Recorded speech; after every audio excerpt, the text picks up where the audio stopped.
মধ্যপ্রাচ্যে যুক্তরাষ্ট্র ও ইরানের সাম্প্রতিক সামুদ্রিক সংঘাত নতুন করে উত্তেজনা উস্কে দিয়েছে। ওমান সাগরে একটি ইরানি বাণিজ্যিক জাহাজে মার্কিন সামরিক বাহিনীর অভিযান চালিয়ে সেটিকে জব্দ করার ঘটনাকে ঘিরে দুই দেশের মধ্যে পরিস্থিতি আবারও তীব্র হয়ে উঠেছে। বিস্তারিত ডেস্ক রিপোর্টে।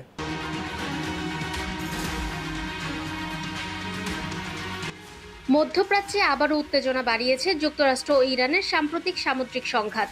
ওমান সাগরে একটি ইরানি বাণিজ্যিক জাহাজে মার্কিন সামরিক বাহিনীর অভিযান এবং সেটি জব্দ করার ঘটনাকে কেন্দ্র করে দুই দেশের মধ্যে নতুন করে উত্তপ্ত পরিস্থিতির সৃষ্টি হয়েছে।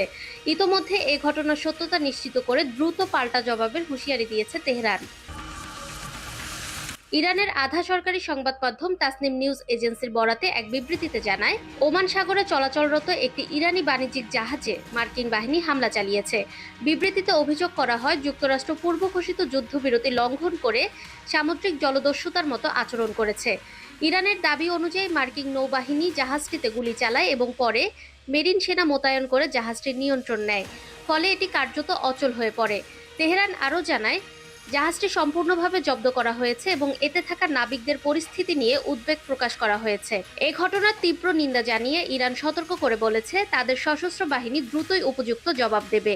দেশটির সামরিক কর্তৃপক্ষ স্পষ্ট করে জানায়, জাতীয় স্বার্থ ও সামুদ্রিক নিরাপত্তা রক্ষায় তারা কোনো ধরনের আপোস করবে না। অন্যদিকে যুক্তরাষ্ট্রের পক্ষ থেকে ভিন্ন ব্যাখ্যা দেওয়া হয়েছে।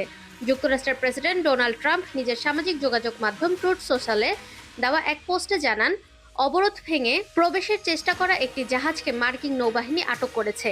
ট্রাম্প দাবি করেন, জাহাজটিতে অবৈধ কার্যকলাপের সংশ্লিষ্টতা রয়েছে এবং এটি যুক্তরাষ্ট্রের ট্রেজারি বিভাগের নিষেধাজ্ঞার আওতায় ছিল। বর্তমানে জাহাজটির মার্কিন মেরিন সেনাদের নিয়ন্ত্রণে রয়েছে বলেও উল্লেখ করেন তিনি।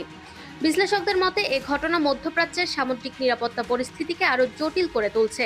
বিশেষ করে হরমুজ প্রণালী ও ওমান সাগর অঞ্চল দীর্ঘদিন ধরেই বৈশ্বিক জ্বালানি সরবরাহের জন্য অত্যন্ত গুরুত্বপূর্ণ। সেখানে এমন সংঘাত আন্তর্জাতিক বাণিজ্য ও জ্বালানি বাজারে প্রভাব ফেলতে পারে। এদিকে ইরানের পাল্টা জবাবের হুঁশিয়ারি নতুন করে সামরিক উত্তেজনা বাড়ার আশঙ্কা তৈরি করেছে। দুই দেশের মধ্যে চলমান কূটনৈতিক টানাপোড়েনের মধ্যে এই ঘটনা পরিস্থিতিকে আরও অনিশ্চিত করে তুলছে বলে মনে করছেন আন্তর্জাতিক বিশ্লেষকরা। ফাহমিদা বিনতে আনোয়ার, নিরপেক্ষ।